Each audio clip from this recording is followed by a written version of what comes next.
అందరూ చెప్తారు ఎగ్జామ్ రాయాలి, బాగా రాయి, బెస్ట్ ఆఫ్ లక్ చెప్తారు. అందులో కొన్ని ఇన్స్ట్రక్షన్ ఉంటుంది, కొన్ని సూత్రాలు ఉంటాయి. ఆ సూత్రాలన్నీ మీరు చక్కగా ఫాలో అయితే మీకు ఎలాంటి బాధ ఇబ్బంది లేకుండా ధైర్యంగా సంతోషంగా ఎగ్జామ్ రాయగలుగుతారు, మంచి డిస్టింక్షన్ ఎత్తగలుగుతారు, మంచి మార్కులు తీసుకోగలుగుతారు.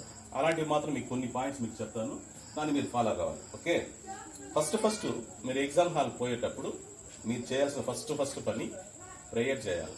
ఇంట్లో నుండి మీరు బయలుదేరేటప్పుడే మీ తల్లో తండ్రో వాళ్ళని పిలిపించి ఎవరు బాగా ప్రార్థన చేస్తారో నో ప్రాబ్లం, వాళ్ళ దగ్గర మోకాలు పడి వాళ్ళ దగ్గర ముందు ప్రేయర్ చేయించుకోవాలి. తల్లిదండ్రుల దగ్గర ప్రార్థన చేయించుకోవాలి. ఒకవేళ అయ్యా నాకు తల్లి లేదు తండ్రి లేదు అలాంటి పరిస్థితి ఇంట్లో పెద్దోళ్ళు ఎవరున్నా నో ప్రాబ్లం, వాళ్ళ దగ్గర మోకాళ్ళలోని వాళ్ళ దగ్గర ప్రార్థన చేయించుకోవాలి విధేయతతో. మనం ప్రార్థన చేసిన వెంటనే అయిన తర్వాత వాళ్ళ బ్లెస్సింగ్ తీసుకొని మనం బయలుదేరతాం. దానికి ముందు ఒకటి చెప్తాం, అందరికీ ఏమంటే ఎగ్జామ్ అంటేనే ఒక విధమైన భయం ఉంటుందా? 10th ఎగ్జామ్స్ మేమంతా కూడా ఆ స్టేజ్ దాటులో వచ్చినాం కాబట్టి ఎగ్జామ్ అంటేనే ఒక విధమైన భయం ఉంటుంది, ఏదో ఒక భయం ఉంటుంది. అయ్యో ఎలా రాయిపోతాము, రాస్తామో లేదో, ఒకవేళ మనకు తెలిసిన క్వశ్చన్స్ వస్తుంది రాదు, ఒకవేళ తెలియని క్వశ్చన్ వచ్చే చేస్తూ మనం తప్పుగా రాస్తామో ఎట్లో, అలాంటి ఆ ఫీలింగ్స్ అంతా ఉంటుంది. ఫస్ట్ ఆఫ్ ఆల్ వచ్చి మనం ఆ భయాన్ని ఎత్తి పక్కన పెట్టాలి. భయం అనేది మనిషికి ఉండకూడదు. భయం వచ్చి మనిషిని టోటల్ గా కింద దొక్కేస్తుంది. కాబట్టి భయం అనేది మనకు ఎట్టి పరిస్థితుల్లో భయం ఉండకూడదు. ఏముండకూడదు? భయం ఉండకూడదు. ఏ భయం ఉండకూడదు. నెక్స్ట్ వచ్చి టెన్షన్, డిప్రెషన్స్ ఉండకూడదు. టెన్షన్స్, అయ్యో ఎగ్జామ్స్ రాయిపోతున్నారు, భగవాన్ రాసేయాలా, అయ్యో టైం అయిపోతుంది ఏమో, ఆ టెన్షన్స్ ఆ డిప్రెషన్స్ ఉండకూడదు. భగవాన్ రాసేసాలా, ఇట్లా చేయాలి, ఆ ఒడిదుడుకు అనేది మనిషికి ఉండకూడదు. అది ఉంటే కూడా మనం రాయాలనుకునేది పూర్తిగా రాయలేము. మనం ఏదేదో మనం అన్ని నేర్చుకుంటూ ఉంటాం, అన్ని క్వశ్చన్స్ మనకు ఆన్సర్ తెలిసి ఉంటుంది. తెలుసున్నా కానీ ఆ టెన్షన్ మనకు వచ్చినప్పుడు ఏమైపోతుందంటే ఆ రాయాల్సిన ఆ క్వశ్చన్ ని మనం కంప్లీట్ చేయలేము. కాబట్టి ఆ టెన్షన్స్ ఆ డిప్రెషన్స్ ఉండకూడదు. నేను చెప్పేది మీకు అర్థమవుతుందా? అర్థం కాలేదంటే ఒకసారి చేయొద్దండి, ఇంకోసారి నేను చెప్తాను. అర్థం కాలేదంటే ఆ మాటలు బాగా అర్థం చేసుకోవాలి. ఇవన్నీ జీవితానికి మీకు మంచి పాఠాలు. అర్థమైందా? పిల్లోళ్ళు ఎదగాల్సిన పిల్లోళ్ళు ఫ్యూచర్ ఇంకా చూస్తున్నాం, మిమ్మల్ని చిన్న పిల్లలు ఉన్నారు, ఇంకా ఫ్యూచర్ లో మీరు ఎందరు కలెక్టర్లు అవుతారు, మీరెందరు డాక్టర్లు అవుతారు, మీరెందరూ ఇంకా ఇంజనీర్లు అవుతారు, మీరెందరూ ఇంకా రాజకీయ నాయకులు అవుతారు, మీరు ఎవరెవరు అవుతారో మాకు తెలియదు. ఎవరెవరు ఏ స్థితిలో మీరు వెళ్తారో మాకు తెలియదు కదా. కాబట్టి ఈ స్టేజ్ అనేది మీకు చాలా ఇంపార్టెంట్ స్టేజ్. కాబట్టి ఈ స్టేజ్ లో మీరు జాగ్రత్తగా అడుగుపైన అడుగులు మీరు వేసుకోవాలి. కాబట్టి ఈ పనితో మీకు ఎందుకు చెప్తున్నానంటే మీ భవిష్యత్తు బాగుండాలా, మీరు బాగుండాలనే ఉద్దేశంతో ఇది చేస్తున్నాం. మాకేమో వేరేవాళ్ళు డబ్బులు ఇవ్వలేదు, వేరెవరో మాకు ఇవంతా సహాయం చేయలేదు. మా చేతుల నుండి డబ్బులు వేసి మీ భవిష్యత్తు బాగుండాలా, మీరు బాగుండాలనే ఉద్దేశంతో ఈ పనులు చేస్తున్నాం. ఇదేం పెద్ద 2,000 అయ్యే ఖర్చులు కాదు. చిన్న అయినా మిమ్మల్ని బ్లెస్ చేసి మీకు ఆశీర్వాదం ఇచ్చి మీరు మంచిగా ఎగ్జామ్స్ రాసి జీవితంలో పైకి రావాలనే ఉద్దేశంతో ఈ పని చేస్తున్నామండి. మూడవదిగా ఫస్ట్ ఏం చెప్పాను, ఫస్ట్ ప్రేయర్ చేయాలి. రెండవది పెద్దోళ్ళ దగ్గర బ్లెస్సింగ్ తీసుకోవాలి. ఆ తర్వాత ఎగ్జామ్ పాయింట్స్కి వస్తే ఫస్ట్ ఆఫ్ ఆల్ భయం ఉండకూడదు. రెండవది టెన్షన్స్ డిప్రెషన్స్ ఉండకూడదు. వెనకాల మీరు మాట్లాడలేదు, మీరు మాట్లాడాలి. ఇంకా మూడవది ఏంటంటే కరెక్ట్ గా సమయానికి 8:30-9 అంటే 8:30-9 లోపల పడుకొని నిద్రపోవాలి. మంచి నిద్ర ఉండాలి. కనీసం 6 నుండి 7 గంటల సేపు బాగా నిద్రపోవాలి. అర్థమైందా? బాగా నిద్రపోవాలి. నిద్రపోతేనే మీ మైండ్ రిలాక్సేషన్ అవుతుంది. ఎందుకంటే చదువుతూ ఉంటారు. ఒకవేళ మీరు 8 గంటలు నిద్రపోతే కూడా పొద్దున మీరు 4:30-5 గంటలు లేచి చదవచ్చు, తప్పేం లేదు. కాకపోతే ఒక మనిషికి కనీసం చదువుకున్న పిల్లలకి కనీసం 6 గంటల సేపు మంచి నిద్ర ఉండాలి. 6-7 గంటల సేపు నిద్ర ఉండాలి. మంచి నిద్రపోవాలి. అర్థమైందా? వేరే ఆలోచనలో సెల్లు నోడేది, టీవీలు చూసేది ఇవన్నీ పక్కన పెట్టాలి. ఇవన్నీ పక్కన పెట్టేసి మంచి నిద్రపోవాలి. అర్థమైందా? నిద్రపోవాలి. ఇంక 4వది భోజనం, అన్నం. ఇవి ఎట్లా చేయాలంటే ఎక్కువ తినకూడదు, తక్కువ తినకూడదు. బాగా ఇంట్లో బిర్యానీ చేసేది ఫుల్గా లాగేసి కడుపు నిండా చేసేది కాదు. ఇంట్లో ఏదైనా ఫస్ట్ ఉండేది కాదు. అలా అనకూడదు, ఇలా అనకూడదు. మామూలుగా ఎలా తింటావో దానికంటే కొంచెం తగ్గించి తినాలి. మామూలుగా 4 ఇడ్లీ తింటావు అనుకో, పొద్దున్న 4 ఇడ్లీ తింటావు అనుకో, ఆ రోజు ఎగ్జామ్ పోతావు కాబట్టి 3 ఇడ్లీ తినాలి. కొంచెం స్టమక్ కొంచెం తక్కువ ఉండాలి. ఇంట్లో ఉన్నప్పుడు తినొచ్చు. ఎగ్జామ్ పోతున్నాను కాబట్టి ఆ పరిస్థితి ఎట్లా ఉంటుందో కాబట్టి కొంచెం తగ్గించాలి. మధ్యాహ్నం కూడా కొంచెం అంత తింటావా, కొంచెం తగ్గించు. భోజనం లిమిట్ పెట్టుకోవాలి. ఇవి ఇన్స్ట్రక్షన్, భోజనం ఇన్స్ట్రక్షన్. భయం ఉండకూడదు, టెన్షన్స్ డిప్రెషన్స్ ఉండకూడదు, మంచిగా నిద్రపోవాలి, మంచి భోజనము మితంగా తీసుకోవాలి. అర్థమైందా? ఇవి ఒక ఎత్తు.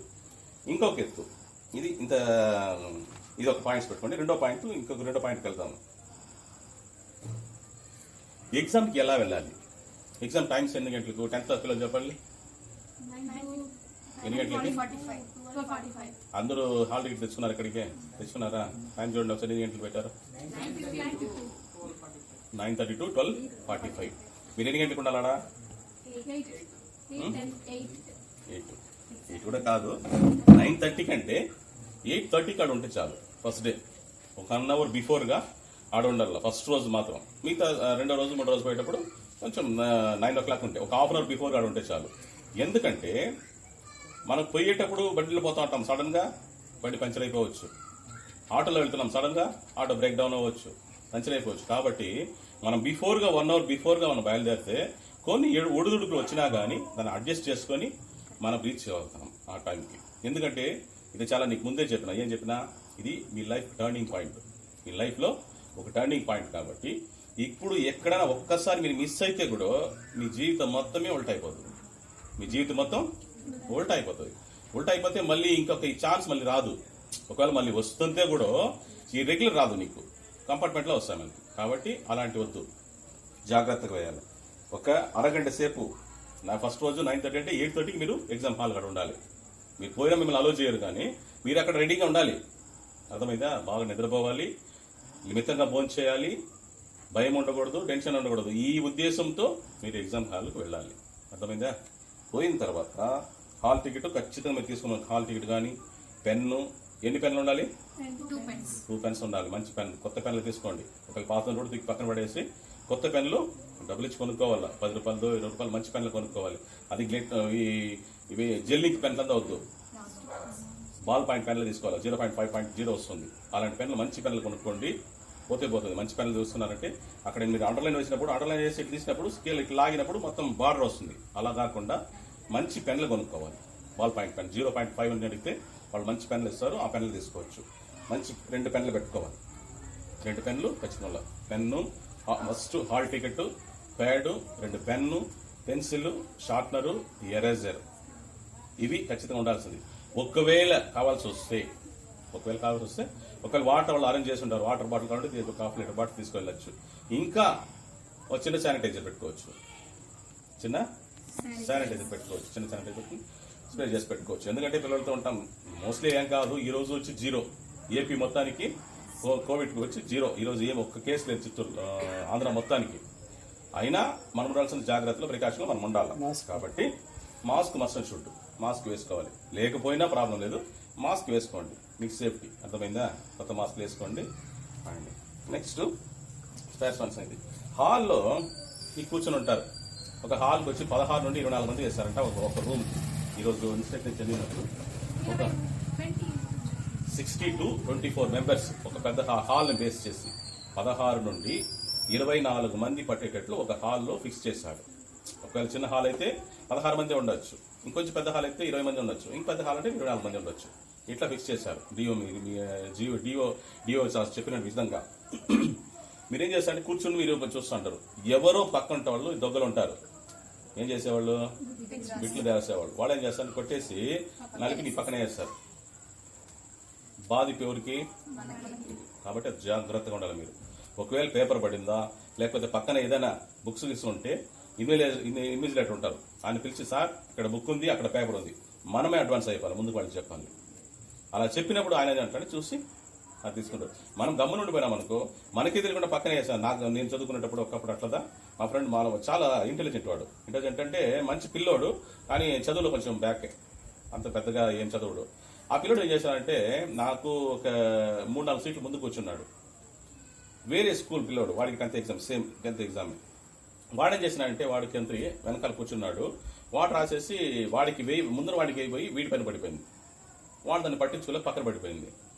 కరెక్ట్గా ఇంకా స్క్వాడ్ వచ్చారు. స్క్వాడ్ వచ్చినప్పుడు నన్ను తీసుకున్నారు. పేపర్ తీసుకుని వాడిని తీసుకుని బయట వెళ్ళిపోయినారు.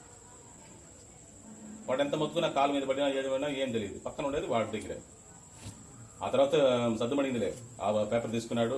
వాడు అడిషనల్ షీట్లను తీసుకున్నారు, వాళ్ళు ఆన్సర్ పేపర్ తీసుకుని చూసినారు, ఎక్కడ రాసినారు చూసేసి వాడిని వార్నింగ్ ఇచ్చి పంపించినారు. ఇలాంటి పరిస్థితులు అక్కడ ఎదురవుతాయి. ఎక్కడ?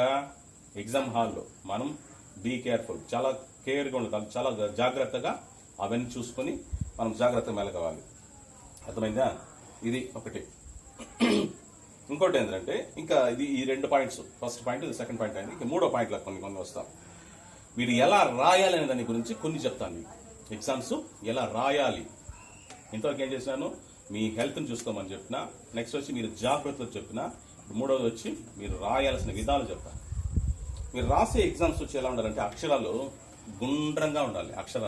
అక్షరాలు గుండ్రంగా చూసేదానికి అందంగా ఉండాలి. అలాంటి అక్షరాలు మీరు నీట్గా ప్రిపేర్ రాయాలి. టెన్షన్ అప్పుడు మీరు ఫస్ట్ చెప్పిన టెన్షన్లో మీరు ఎగ్జామ్స్ రాయకూడదు. కొంచెం ఓపికైనా నెమ్మదిగా రాసుకోవాలా. అక్షరాలు నీట్గా అర్థమయ్యే విధంగా రాయాలి. కోడి గీతుల దగ్గర రాయకూడదు. నువ్వు కరెక్ట్గా రాస్తున్నా కానీ వాడు మార్క్ ఇచ్చేయడానికి ఇంటి పడేస్తాడు, ఇంటి కూడా జీరో పెట్టేస్తాడు. కాబట్టి అక్షరాలు నీట్గా గుండ్రంగా రాయాలి, తప్పులు లేకుండా రాయాలి. గుండ్రంగా రాయాలి. నెక్స్ట్ తప్పులు కూడా రాయకుండా రాయాలి. నెక్స్ట్ వచ్చి మీకు డయాగ్రామ్స్ ఇస్తారు. కొన్ని సైన్స్ కానీ ఇలాంటి వచ్చినప్పుడు డయాగ్రామ్స్ వస్తుంది. ఆ డయాగ్రామ్స్ కూడా ఏం చేస్తారంటే మీరు నీట్గా దాన్ని ఆర్ట్ చేయాలి. నీట్గా ఆర్ట్ చేసి దానికి సంబంధించినవి దాని డీటెయిల్స్ వచ్చి నీట్గా రాయాలి. దానికి సపోజ్ ఒక 5 పాయింట్స్ రాయాల్సి వచ్చిందనుకో, 5 పాయింట్స్ ఖచ్చితంగా రాయాలి. 1-2 రాశారంటే మీ మార్కులు తగ్గిపోతాయి. దానికి 4 మార్కులు అనుకో, మీరు ఆ డయాగ్రామ్ వేసేసి 1-2 పాయింట్స్ రాసి సోలేస్తే 4 మార్కులు 2 మార్కులు వేస్తారు, 2 మార్కులు వేస్తాడు. అలా కాకుండా రాయాల్సినవి ఒక డయాగ్రామ్కి 4 మార్కులు అంటే 4 మార్కులు ఖచ్చితంగా మీరు రాసే తీరాలి. అర్థమైందా? అది నెక్స్ట్ వాటి గురించి బాగా ఖచ్చితంగా క్లుప్తంగా నీట్గా రాయాలి. మళ్ళీ ఆన్సర్స్కి వచ్చి ప్రతి క్వశ్చన్స్కి వచ్చి ఆన్సర్ వచ్చి ఖచ్చితంగా రాయాలి. దాంతో చేర్పులు మార్పులు అంతా చేయకూడదు. మేము చదువుకున్న రోజుల్లో ఒక పిల్లడు రాసినాడు. అంటే ఎగ్జామ్ ఇవి కాదు, క్వార్టర్లీ ఎగ్జామ్ రాసినప్పుడు, క్వార్టర్లీ ఎగ్జామ్ వస్తుంది కదా అప్పుడు, ఫస్ట్ సెమిస్టర్ మీ భాషలో చెప్పాలంటే, అప్పుడు మా ఇదిలో క్వార్టర్లీ, హాఫ్ ఇయర్లీ, యాన్యువల్ అంటారు. అప్పుడు క్వార్టర్లీ ఎగ్జామ్ రాసినప్పుడు ఒకటికి రాలే క్వశ్చన్కి, పక్కన ఈ పక్క ఆ పక్క చూస్తాడు, వాడు అడిషనల్ తీసి రాస్తా ఉన్నాడు. అడిషనల్ తీసి రాస్తాడు. వీడి కడుపుంతా అయిపోయింది, అందరూ 5 తీసి రాస్తున్నాడు.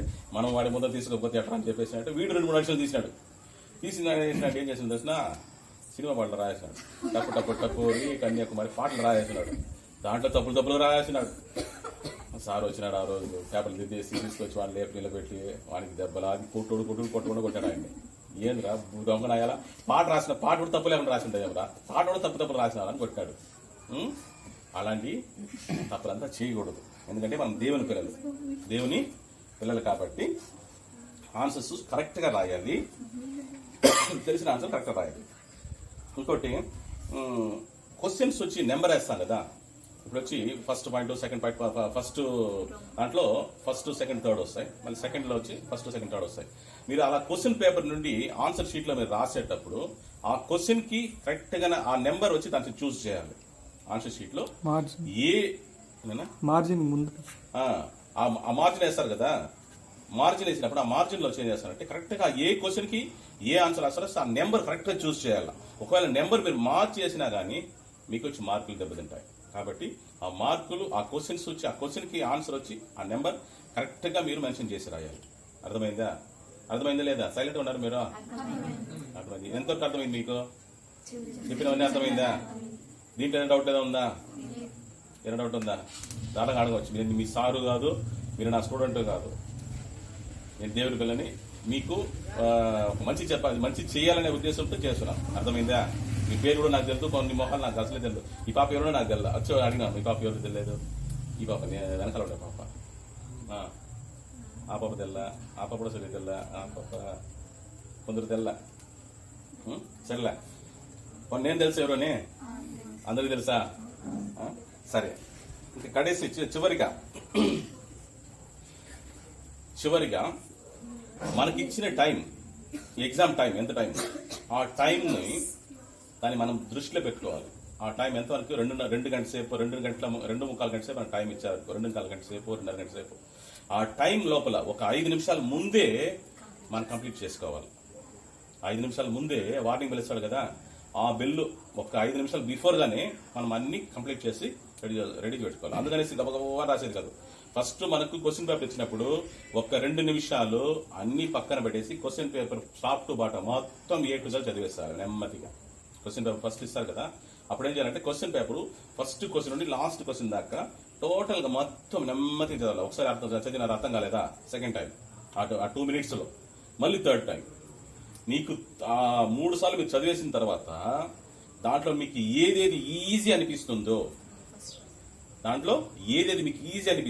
దాన్ని టిక్ చేసుకోవాలి. మీరు క్వశ్చన్ పేపర్లో దాన్ని టిక్ చేసుకోవాలి. టిక్ చేసుకొని ఉంచాలి అట్లా. ఎందుకంటే అవి మనకు పక్కా కనీసం టోటల్గా ఒక 12 క్వశ్చన్స్ ఉన్నాయి. 12 క్వశ్చన్లో మనకి 8 క్వశ్చన్స్ 100% బాగా అర్థమైపోయింది. దాన్ని ఈజీ నేను రాయగలుగుతాను, రీచ్ అవుతున్నాను. అట్లన్నప్పుడు ఆ 8 క్వశ్చన్స్ మనం టిక్ చేసుకోవాలి. ఆ 8 క్వశ్చన్స్ జాగ్రత్తగా ఫస్ట్ రాసేయాలి. అది ఫస్ట్ యూనిట్లో ఉండొచ్చు, సెకండ్ యూనిట్, థర్డ్ యూనిట్ ఎక్కడైనా ఉండొచ్చు. ఆ టైం కరెక్ట్గా ఆ క్వశ్చన్కి నేరుగా ఆన్సర్కి ఆ పాయింట్ మెన్షన్ చేసి మనకు తెలిసిన క్వశ్చన్ కంప్లీట్గా నీట్గా గుండ్రంగా అర్థమయ్యేటట్లుగా కొంచెం గ్యాప్ వదిలి రాయాలి. ఒక క్వశ్చన్ అయిన తర్వాత, ఒక క్వశ్చన్కి ఆన్సర్ కంప్లీట్ అయిన తర్వాత మీరు ఏం చేయాలంటే, మీరు స్కేల్ తీసుకొని వెళ్తున్నారు కదా, స్కేల్ తీసుకున్న తర్వాత కరెక్ట్గా ఆ క్వశ్చన్ అయిన తర్వాత బార్డర్ వేసేస్తారు. ఆ క్వశ్చన్ ఆన్సర్ కంప్లీట్ అయిన తర్వాత ఏం చేయాలా, అండర్లైన్ చేసి బార్డర్ వేసేసారు. బార్డర్ వేసినప్పుడు ఆ క్వశ్చన్ ఆన్సర్ కంప్లీట్ అయిపోయింది. అప్పుడు ఆ క్వశ్చన్ పేపర్ ఆన్సర్ పేపర్ దిద్దుతారు చూసారా, అతనికి ఈజీగా అర్థమవుతుంది. ఓకే పిల్లలు కరెక్ట్గా రాసానేసి అక్కడ కొట్టి ఇక మార్కులు సైడ్ వేస్తాడు. ఇవన్నీ ముఖ్యమైన సూత్రాలు. అది కాకుండా ఈ ఇచ్చిన టైంకంతా మనం కంప్లీట్ చేయాలా. ఇంకా కొన్ని ఉండాలంటే ఏమంటే, మీరు రాసే దాంట్లో ఎక్కడ కానీ కొట్టివేతలు ఉండకూడదు. అర్థమైందా, రాశారు కొట్టివేత దిద్దలు ఉండకూడదు. ఇది రాయడం అంటే కూడా మీకు పొరపాటే. అన్నిటికీ ప్రతిదానికి వాళ్ళు చూజ్. ఇప్పుడు వచ్చి 4 క్వశ్చన్స్ దాంట్లో 3 రాయమని చెప్పాడు, 3 ఖచ్చితంగా రాసి తీరాలి. ఖచ్చితంగా అది రాసి తీరాలి. ఇది ఇన్స్ట్రక్షన్స్. ఇవన్నీ ఫాలో చేశారంటే మీకు 10 out of 10 points easy. 10 points ఈజీగా రీచ్ అవుతారు. దానికి ఫస్ట్ ఆఫ్ ఆల్ మీరు చేయాల్సింది ఫస్ట్ ఏం చేస్తారు, ప్రేయర్ చేయాలి. ప్రేయర్ వచ్చి 25 మార్క్స్ మీరు వచ్చినట్టు ప్రేయర్ చేసి ఓబీడియంట్, దేవుని మీద నమ్మకం ఉంచి ఏ తప్పు చేయకుండా దేవుని మీద నిజంగా ఉపవాసం, దేవుని మీద నిజంగా విశ్వాసం పెట్టి ప్రార్థన చేసినప్పుడు మీకు 25% వచ్చేస్తుంది మార్క్స్. 25% మీకు అక్కడే మీకు వస్తుంది. ఇంకా 25% మీరు వెళ్ళే నీకు చెప్పిన భయం లేకుండా, టెన్షన్స్ లేకుండా సరిగా భోజనం చేసుకొని సరిగా నిద్రపోతే ఒక 25% మార్క్స్. ఇంకా 50 మార్క్స్ మీరు రాసి దాన్ని బట్టి ఉంటుంది. పంచుకుంటుకుంటే అక్షరం రాయాలి, దిద్దుడులో ఉండకూడదు, ఆ నెంబర్లు మార్చి వేయకూడదు. ఇంకోటి ఏంటంటే ఇంకా డయాగ్రామ్స్ రాయాలా, దానికి సబ్ వర్డ్స్ కంటే ఖచ్చితంగా రాయాలా. ఇవన్నీ కరెక్ట్గా మీరు మెయింటైన్ చేశారంటే మీకు 10 out of 10 పాయింట్ ఈజీ. అర్థమైందా? చేస్తారా? అట్లే చేస్తారా? ఖచ్చితంగా. ఓకే, వెయిట్ చేస్తాను. మిమ్మల్ని అంతా చూసాను, స్కాన్ చేశాను, ఫోటో తీసుకున్నాను మిమ్మల్ని అందరినీ కంట్లో. రిజల్ట్ వచ్చిన తర్వాత ఎవరెవరు వచ్చి విష్ చేసి చెప్తారు చూస్తాం. లాస్ట్లో మీ భవిష్యత్తు మీరు నిర్ణయించుకోండి. మాకేం అన్నం పెట్టొద్దండి, మాకేం ఏదో సహాయం చేయొద్దండి, మాకేది చేయొద్దండి. ఒకవేళ మీకు మంచి ఇలాంటి ఆలోచన ఉంటే మీరు భవిష్యత్తులో ఒకవేళ పెద్దోళ్ళు అయ్యారంటే మేము చేస్తున్న పని మీరు చేయొచ్చు. మీ స్టేజ్ పైకి వచ్చినప్పుడు, మీరు ఒక స్టేజ్కి వచ్చినప్పుడు, అప్పుడు మీరుండే స్టేజ్లో ఉన్న పిల్లలని పిలిపించి ఇలాంటి వాళ్ళకి మంచి చెప్పి మంచి నేర్పించవచ్చు. మీ వల్ల అయిన సహాయం వాళ్ళకి చేయొచ్చు. ఇది హెల్పింగ్ నేచర్. అర్థమైందా? దేవుడు మిమ్మల్ని ఆశీర్వదించి బలపరచును గాక.